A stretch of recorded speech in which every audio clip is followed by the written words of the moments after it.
In his combative speech on Friday, amongst many names that Mr. Trump used to describe Iran, he referred to it as a rogue regime and a fanatical regime. He said it had violated the terms of the deal, and he accused Iran of sponsoring terrorism and proposed new sanctions. A nuclear agreement was brokered by what the European Union calls the E3+3. The UK, France, and Germany, along with the United States, Russia, and China. The group is also known as the P5+1, referring to the permanent members of the Security Council plus Germany. The Security Council endorsed the deal in a unanimous resolution. Based on the factual record I have put forward, I am announcing today that we cannot and will not make this certification. We will not continue down a path whose predictable conclusion is more violence, more terror, and the very real threat of Iran's nuclear breakout. Congress requires the President to certify every 90 days that Iran is upholding its part of the agreement. Mr. Trump had already recertified twice, but refused to sign a third time ahead of a Sunday deadline. History has shown that the longer we ignore a threat, the more dangerous that threat becomes. For this reason, upon taking office, I've ordered a complete strategic review of our policy toward the rogue regime in Iran. And our participation can be canceled by me as president at any time. There's not one single country in the world that can terminate a UN Security Council resolution that has been adopted, even more so adopted unanimously and implemented and verified, and with the rest of the international community continuing to support and implement it. So it is clearly not in the hands of any president of any country in the world to terminate an agreement of this sort. The President of the United States has many powers, not this one. This is an international multilateral deal that has been ratified by the UN Security Council. It is a UN document. Is it possible for a president to unilaterally decertify this important international deal? This is not a document between Iran and the United States that he can treat it the way he likes. Respect and ethics are also important. We have always been determined to defend ourselves. Now, today, we are going to be much more determined to defend ourselves. We will continue to produce the arms that we need, and we will double that effort from today to build those weapons. Our weapons are for deterrence and defense, and we will continue to strengthen our defense capabilities. Iran's President Hassan Rouhani has ordered the head of the country's atomic energy organization to start planning the development of nuclear-powered ships in reaction to what he called the United States' violation of their nuclear deal. Mogherini said the agreement, the JCPoA, had made the world safer, and there was no reason to believe Iran had failed to keep up its end of the bargain. We are living dangerous times in the world.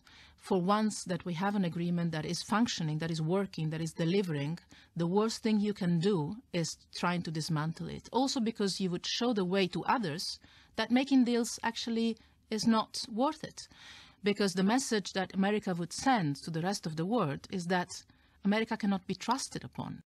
The other partners to the agreement dispute that Trump has the authority to end the deal, saying in their joint statement that the JCPoA was unanimously endorsed by the United Nations Security Council in Resolution 2231, joining Mogherini in what amounted to extraordinary isolation of the U.S. President, French President Emmanuel Macron, the United Kingdom's Prime Minister, Theresa May, and German Chancellor Angela Merkel issued a joint statement reaffirming their support for the accord. European diplomats warned that any such unilateral changes to the agreement were likely to trigger the deal's collapse and a return to a nuclear standoff in the Middle East. The International Atomic Energy Agency has repeatedly confirmed Iran's compliance with the JCPoA through its long-term verification and monitoring program. And Emmanuel Macron assured Mr. Rouhani of France's commitment to the deal in a cell phone call. The UK Foreign Minister Boris Johnson said, "This deal lives to fight another day." China has not spoken since Mr. Trump's speech at the time that I recorded this video, but previously had called on the U.S. to preserve the deal. Russia's foreign minister said it regretted Mr. Trump's decision, but did not expect it to stop the deal from being implemented. Mogherini also said, "The international community and the European Union with it has clearly indicated that the deal is and will continue to be in place." Today I am announcing our strategy, along with several major steps we are taking to confront the Iranian regime's hostile actions and to ensure that Iran never, and I mean never, acquires a nuclear weapon. You mark my words. I win. Mexico pays. And I will have Mexico pay for that wall. Mark my words. And to ensure that Iran never, you mark my words, acquires a nuclear weapon. Mark my words. Make all restrictions on Iran's nuclear activity permanent under U.S. law. You mark my words. Incorrect policies are not accepted here and will never be accepted here. Our policy is based on a clear-eyed assessment of the Iranian dictatorship, its sponsorship of terrorism, and its continuing aggression in the Middle East and all around the world.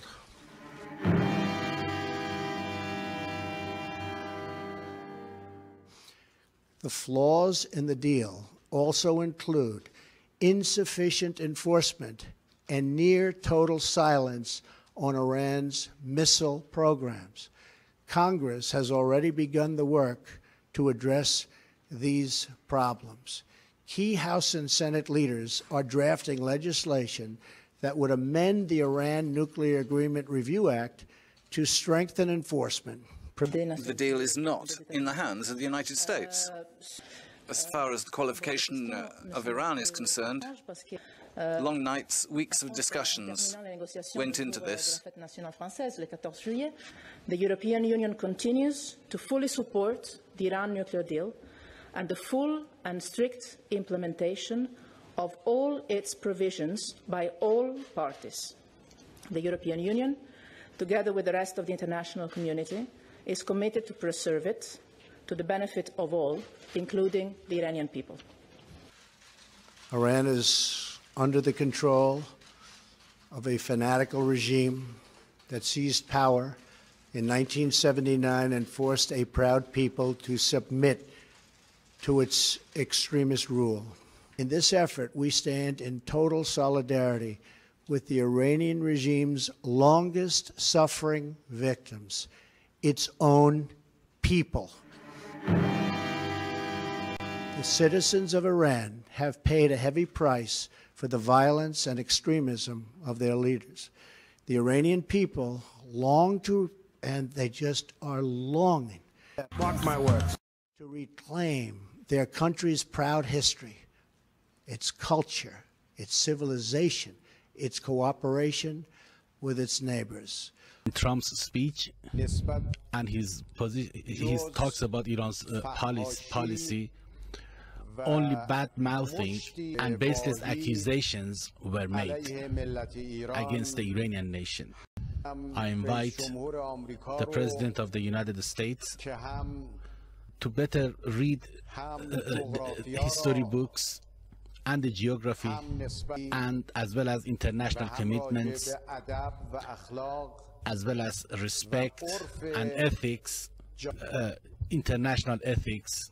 Apparently, he is not in the know that the U.S. government, that more than 60 years ago, helped in a coup to bring back to power a dictatorship in Iran.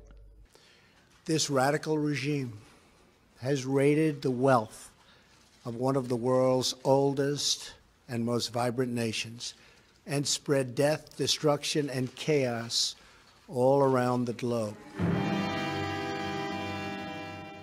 Start writing horrible things about people and presenting it as reality. All right, don't forget we have a chaos quota, gang. Let's really it up. Beginning in 1979, agents of the Iranian regime illegally seized the U.S. Embassy in Tehran and held more than 60 Americans hostage during the 444 days of the crisis. The Iranian-backed terrorist group Hezbollah twice bombed our embassy in Lebanon, once in 1983 and again in 1984. Another Iranian-supported bombing killed 241 Americans. Service members they were in their barracks in Beirut in 1983. In 1996, the regime directed another bombing of American military housing in Saudi Arabia, murdering 19 Americans in cold blood. You forgot that you shot down a passenger Iranian airplane over the Persian Gulf waters. Iranian proxies provided training to operatives who were later involved in al-Qaeda's bombing of the American embassies in Kenya, Tanzania, and 2 years later killing 224 people and wounding more than 4,000 others. The regime harbored high-level terrorists in the wake of the 9/11 attacks, including Osama bin Laden's son. The government actually made some arrests and sent some al-Qaeda figures back to countries of origin, but the Revolutionary Guard was more supportive. Trump, in using the phrase regime, glosses over the debate within the country of Iran. In Iraq and Afghanistan, groups supported by Iran have killed hundreds of American military personnel. The Iranian dictatorship's aggression continues to this day. The regime remains the world's leading state sponsor of terrorism and provides assistance to al-Qaeda, the Taliban, Hezbollah, Hamas, and other terrorist networks. It develops, deploys, and proliferates missiles that threaten American troops and our allies. It harasses American ships and threatens freedom of navigation in the Arabian Gulf and in the Red Sea. How does a president doesn't know how to refer to an important internationally recognized Gulf, which is Persian Gulf? The same Persian Gulf that, unfortunately, U.S. warships keep coming and going. You targeted Iran's oil rigs in the Persian Gulf. You invaded this region continuously. Our arms, our missile programs, our missiles are for defense. And it launches cyber attacks against our critical infrastructure, financial system, and military. Long live the king. Long live the king. Long live the king. Long live the United States is far from the only target of the Iranian dictatorship's long campaign of bloodshed.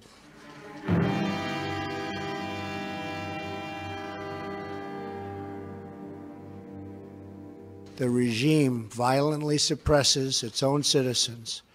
It shot unarmed student protesters in the street during the Green Revolution. This regime has fueled sectarian violence in Iraq and vicious civil wars in Yemen.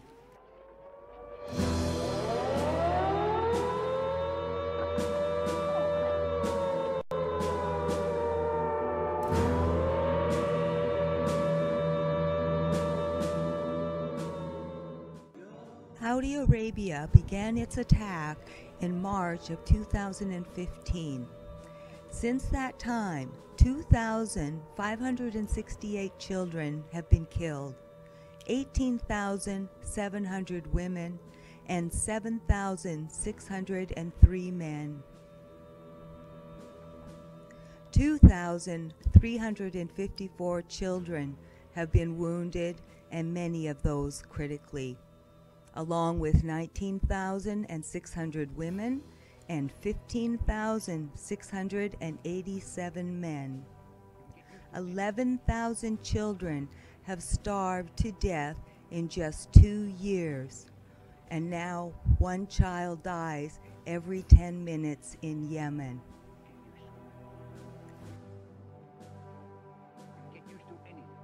In just 700 days of war is 32,042, and that was the toll as of February 25th, 2017. What this war has done is it has destroyed the infrastructure, the livelihood, and the lives of every single civilian in Yemen. Not a single person has been left untouched by this war. And this is not a war that Yemen has waged on Saudi Arabia. This is a war that Saudi Arabia waged on the impoverished country of Yemen. This is not a war against terrorism. This is an action of genocide. How come the arms that you give to the invaders in the region and use your warplanes and bombs to target the oppressed people of Yemen? With regard to those weapons and invasions, you are not protesting. The people of Iran, the people of Iraq, Iran, Yemen, and Syria, and the rest of the region will continue to resist terrorist groups that have been created by the United States, and they will not stand still until these terrorist groups have been terminated and annihilated. A regime that continues to oppress the people of Palestine, Lebanon, and others. You support that regime. Force that is fighting terrorism in the region and has never invaded any country, to use disrespectful words against this force. In Syria, the Iranian regime has supported the atrocities of Bashar al-Assad's regime and condoned Assad's use of chemical weapons against helpless civilians, including many, many children. Given the regime's murderous past and present, we should not take lightly its sinister vision for the future. The regime's two favorite chants are death to America and death to Israel. You are not happy with the slogans made by the Iranian nation, then stop your hostile attitude toward Iran. Is not against the people of America. It is against the wrong policies of the United States. We do respect the people of America, even today. It is up to you to learn how to treat other nations. If you do that, the people of Iran also know very well how to treat you well. the United States and the United Nations Security Council sought over many years to stop Iran's pursuit of nuclear weapons. If there hadn't been a problem, we wouldn't have spent 12 years trying to resolve it. More than 2 years ago, exactly in July 2015, the entire international community welcomed the result of 12 years of intense negotiations on the Iranian nuclear program. The previous administration lifted these sanctions just before what would have been the total collapse of the Iranian regime. There is little evidence that the Iranian government was on the verge of total collapse, though it was certainly struggling because of international sanctions. The Obama administration had been able to win broad international support for crippling sanctions precisely because it convinced Russia and China, two major Iranian partners, that the pressure was designed to curb Iran's nuclear ambitions and force the government into negotiations. If the government had started to teeter because of the sanctions, especially if it was perceived as part of an American campaign of regime change, that support probably would have been withdrawn by China and Russia. Keep in mind that with your incorrect words, you just made us more united than ever. Now, today, we are going to be much more determined to defend ourselves. We will continue to produce the arms that we need, and we will double that effort from today. Through the deeply controversial 2015 nuclear deal with Iran. This deal is known as the Joint Comprehensive Plan of Action, or JCPoA. As I have said many times, the Iran deal was one of the worst and most one-sided transactions the United States has ever entered into. There's a bee in my bonnet, hello, hello, a bee in my bonnet, hello. There's a bee in my bonnet, hello, hello, a bee in my bonnet, hello.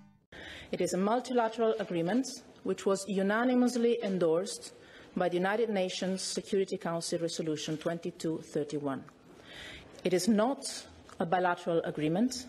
It does not belong to any single country, and it is not up to any single country to terminate it. The scope of the agreement relates to the nuclear program and is being fulfilled. We cannot afford, as international community, as Europe for sure, to dismantle a nuclear agreement that is working and delivering, especially now. The deal has prevented and continues to prevent, will continue to prevent, Iran from developing nuclear weapons. The Joint Comprehensive Plan of Action represents a key and functioning pillar of the international non-proliferation architecture that is even more important to preserve at a time of acute nuclear threat. This is a plan of action that sets things to be done, commitments, nuclear-related commitments, and only nuclear-related commitments, and that is being implemented. The same mindset that produced this deal is responsible for years of terrible trade deals that have sacrificed so many millions of jobs in our country to the benefit of other countries. We need negotiators who will much more strongly represent America's interests. The nuclear deal threw Iran's dictatorship a political and economic lifeline, providing urgently needed relief from the intense domestic pressure the sanctions had created. There's a bee in my bonnet, hello, hello, a bee in my bonnet, hello. There's a bee in my bonnet, hello, hello, a bee in my bonnet, hello. Would you be my song and I'll be your sonnet? You be my chair and I'll surely sit on it. I'll bring the gin and you bring the tonic. A bee in my bonnet, hello. There's a bee in my bonnet, hello. It also gave the regime an immediate financial boost, and over $100 billion its government could use to fund terrorism. The regime also received a massive cash settlement of $1.7 billion from the United States, a large portion of which was physically loaded onto an airplane and flown into Iran. Just imagine the sight of those huge piles of money being hauled off by the Iranians, waiting at the airport for the cash. I wonder where all that money went.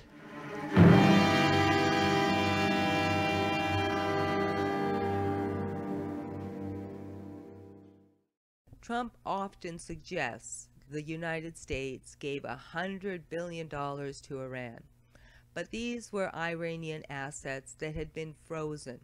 The Treasury Department has estimated that once Iran fulfills other obligations, it would have about $55 billion left.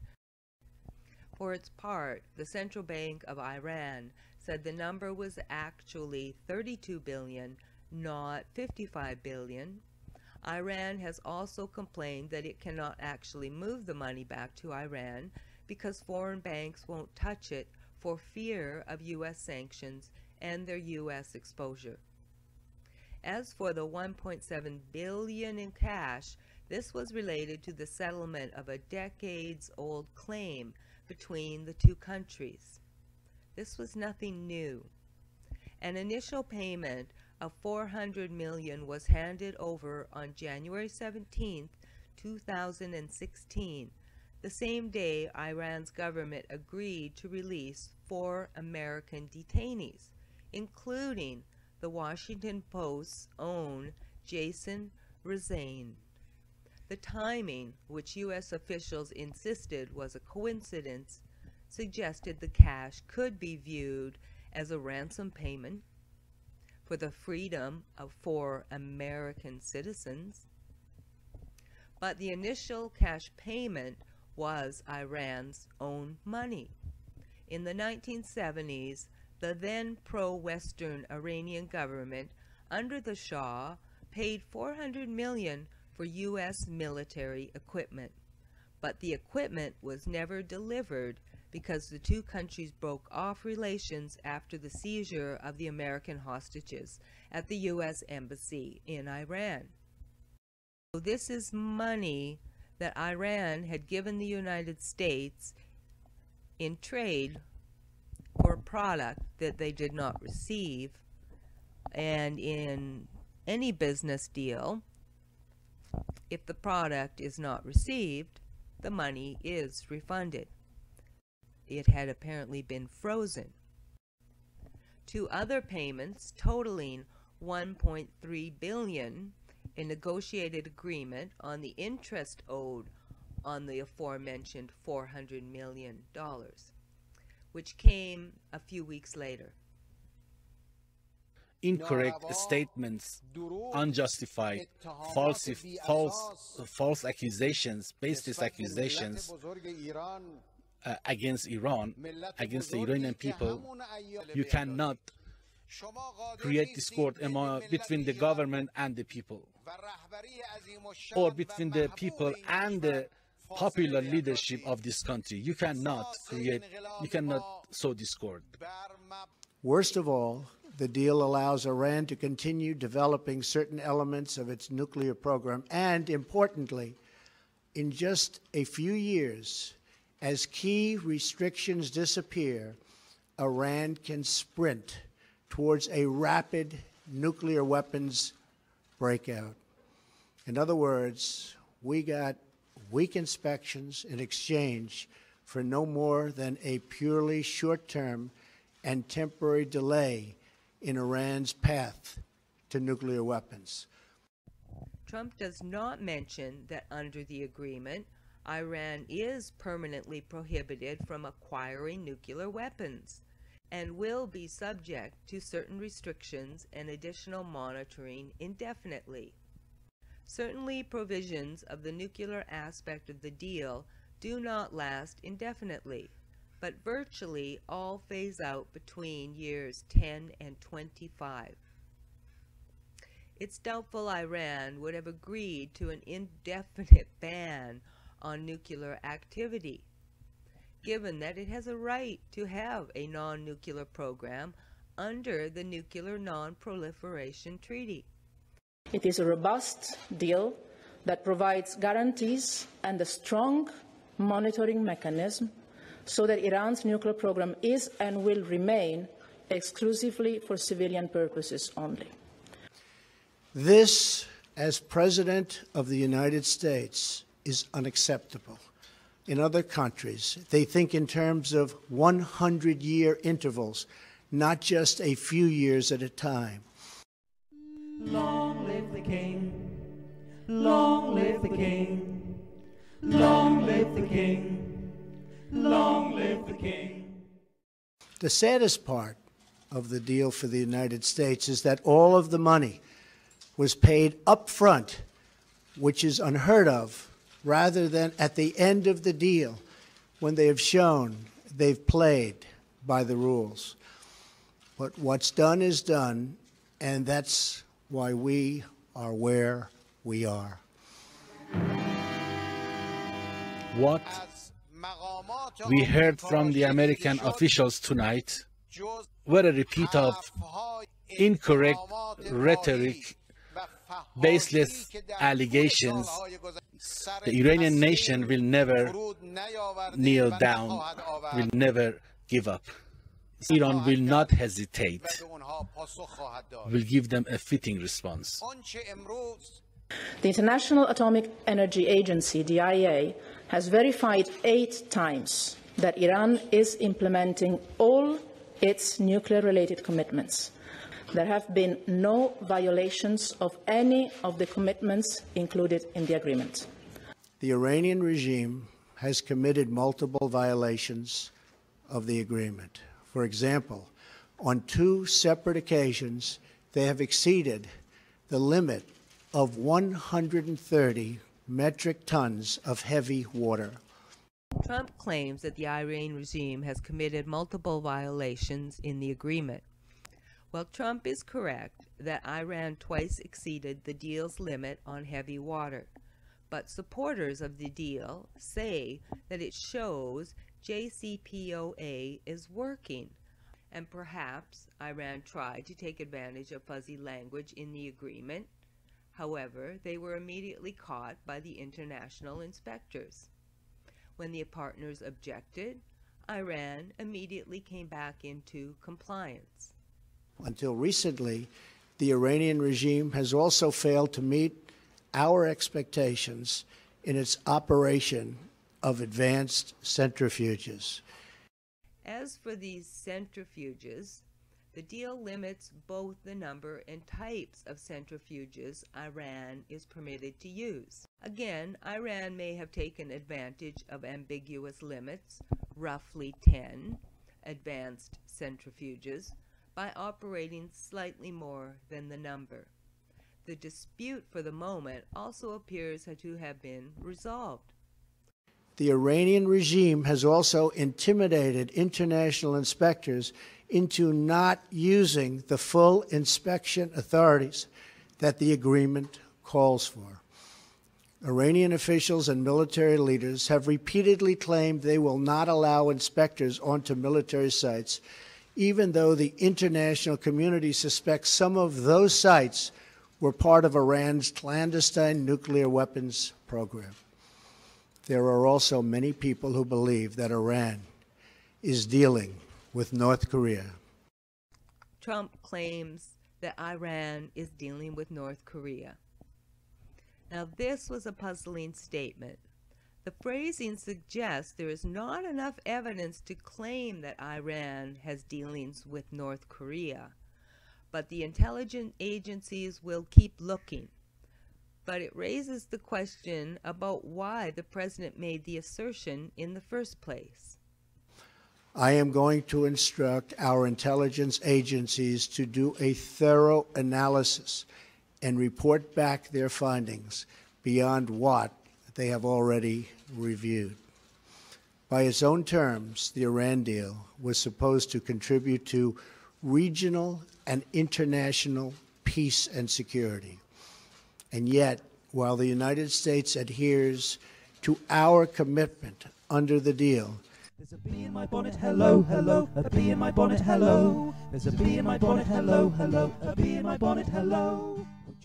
the Iranian regime continues to fuel conflict, terror, and turmoil throughout the Middle East and beyond. Importantly, Iran is not living up to the spirit of the deal. So today, in recognition of the increasing menace posed by Iran, and after extensive consultations with our allies, I am announcing a new strategy to address the full range of Iran's destructive actions. With regard to the JCPoA, we see this an international deal, a multilateral deal. As long as our rights are served, our interests are secured, if we continue to benefit from this deal, we will continue to cooperate with the IAEA within the framework of international law and the UN Nuclear Agency. We believe we have a collective responsibility to preserve it for our own collective security. The United States domestic process, and I underline domestic, following today's announcement of President Trump, is now in the hands of the United States Congress. The JCPoA is not a domestic issue, but a UN Security Council resolution. We want to rebuild the World Trade Center as the World Trade Center, but better. A little bit taller, a lot stronger, just plain better. Long live the king, long live the king, long live the king, long live the king, long live the king, long live the king, long live the king, long live the king, long live the king, long live the king, long live the king, long live the king.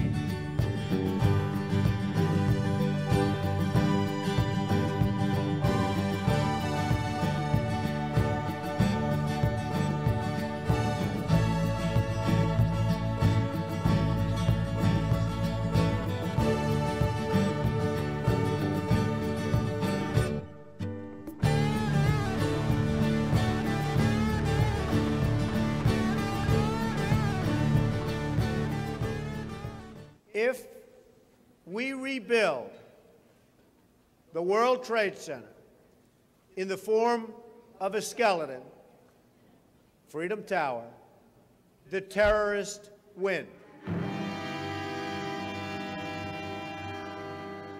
First, we will work with our allies to counter the regime's destabilizing activity and support for terrorist proxies in the region. Second, we will place additional sanctions on the regime to block their financing of terror. Third, we will address the regime's proliferation of missiles and weapons that threaten its neighbors' global trade and freedom of navigation. And finally, we will deny the regime all paths to a nuclear weapon. He wants to add clauses to the JCPoA in cooperation with the Congress. He doesn't know that the JCPoA, that nothing can be added, no clauses, no bills can be added.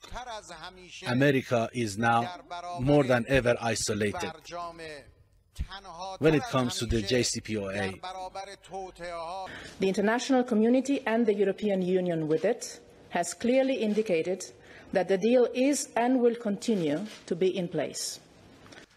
Today, I'm also announcing several major steps my administration has taken in pursuit of this strategy.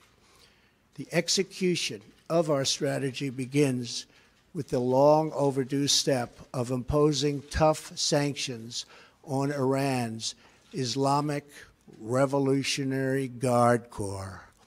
The Revolutionary Guard is the Iranian Supreme Leader's corrupt personal terror force and militia. The IRGC is a powerful force that is popular among the Iranian people, and the IRGC has always been standing behind the Iranian people before the imposed Iraqi war on Iran, fought against anti-Iran agents after the revolution, fought them head-on. It has hijacked large portions of Iran's economy and seized massive religious endowments to fund war and terror abroad. This includes arming the Syrian dictator, supplying proxies and partners with missiles and weapons to attack civilians in the region, and even plotting to bomb a popular restaurant right here in Washington, D.C. I am authorizing the Treasury Department to further sanction the entire Islamic Revolutionary Guard Corps for its support for terrorism and to apply sanctions to its officials, agents, and affiliates. I urge our allies to join us in taking strong actions to curb Iran's continued dangerous and destabilizing behavior, including thorough sanctions outside the Iran deal that target the regime's ballistic missile program in support for terrorism and all of its destructive activities. You mark my words. Finally, on the grave matter of Iran's nuclear program, since the signing of the nuclear agreement, the regime's dangerous aggression has only escalated.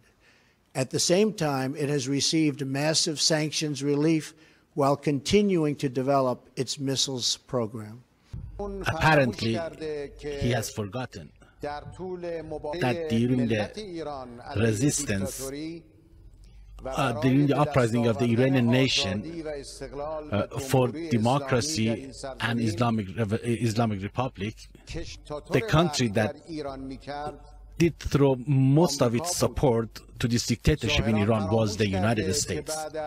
President Trump has forgotten the fact that after the victory of the Islamic Revolution, and in the early days of the revolution, the plot by the United States was another coup. Of course, one more time, they tried in 1981, they tried to repeat it.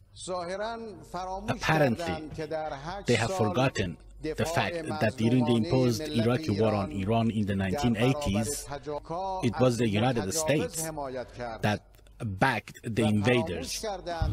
They also forgot the fact that when Iran was being bombarded by missiles and being chemically attacked in Sardasht and Halabja, a statement that the U.S. was supposed to make in order to condemn the invaders and support the oppressed, the invaded, they did the opposite. You forgot that the wars in the region have been created by you. You forgot how you treated the people of Afghanistan, Iraq, and Syria and others. That is why I am directing my administration to work closely with Congress and our allies to address the deal's many serious flaws so that the Iranian regime can never threaten the world with nuclear weapons. These include the deal's sunset clauses that in just a few years will eliminate key restrictions on Iran's nuclear program. What changes does Mr. Trump want? Well, he is seeking the end to the nuclear deal's so-called sunset clauses, one of which allows for the lifting of restrictions on Iran's nuclear enrichment program after the year 2025, a year which Donald Trump refers to as in a very short time. We hope that these new measures directed at the Iranian dictatorship will compel the government to reevaluate its pursuit of terror at the expense of its people. We hope that our actions today will help bring about a future of peace, stability, and prosperity in the Middle East, a future where sovereign nations respect each other and their own citizens.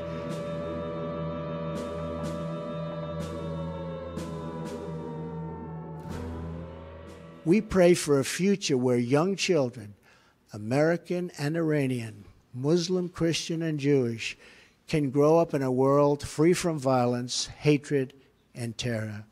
And until that blessed day comes, we will do what we must to keep America safe. Iran has also entered into lucrative business contracts with other parties to the agreement. When the agreement was finalized in 2015, among other conditions, this law requires the president or his designee to certify that the suspension of sanctions under the deal is appropriate and proportionate to measure and other measures taken by Iran to terminate its illicit nuclear program. You mark my words. I win. Mexico pays. And I will have Mexico pay for that wall. Mark my words. However, in the event we are not able to reach a solution working with Congress and our allies, then the agreement will be terminated. When it comes to hatching new plots against the Iranian nation, we are making it here absolutely clear. We are going to stand against terrorism in the region, and we will continue to fight terrorism. The same terrorist groups that this same gentleman last year during his presidential campaign said America, the American government was behind the creation of ISIS or Daesh. Our nation will continue to stand against the plotters. The U.S. wants to distance the world from Iran and the JCPoA. They want to stop Iran's economic growth. Despite what Trump said tonight, the people of Iran will continue to make efforts to develop this country economically. Mr. Trump used very strong language in his speech. Can you explain to Europeans why it's a good idea to have a deal with a country like this? Mr. Trump's speech opens a domestic political process, and we are confident that there was enough detail in this deal to make it stick. And our decisions since haven't been based on any trust, they've been based on observable verification. The idea of reopening it or renegotiating parts of this deal implicates that the accord no longer exists. So there's no political space to actually do this. Although some advocates of the deal had feared that Mr. Trump would withdraw the U.S. entirely, he has essentially referred the matter to Congress. Congress now has 60 days to decide whether to pull out of the nuclear deal by reimposing sanctions. Thank you, God bless you, and God bless America. Long live the King. Long live the King.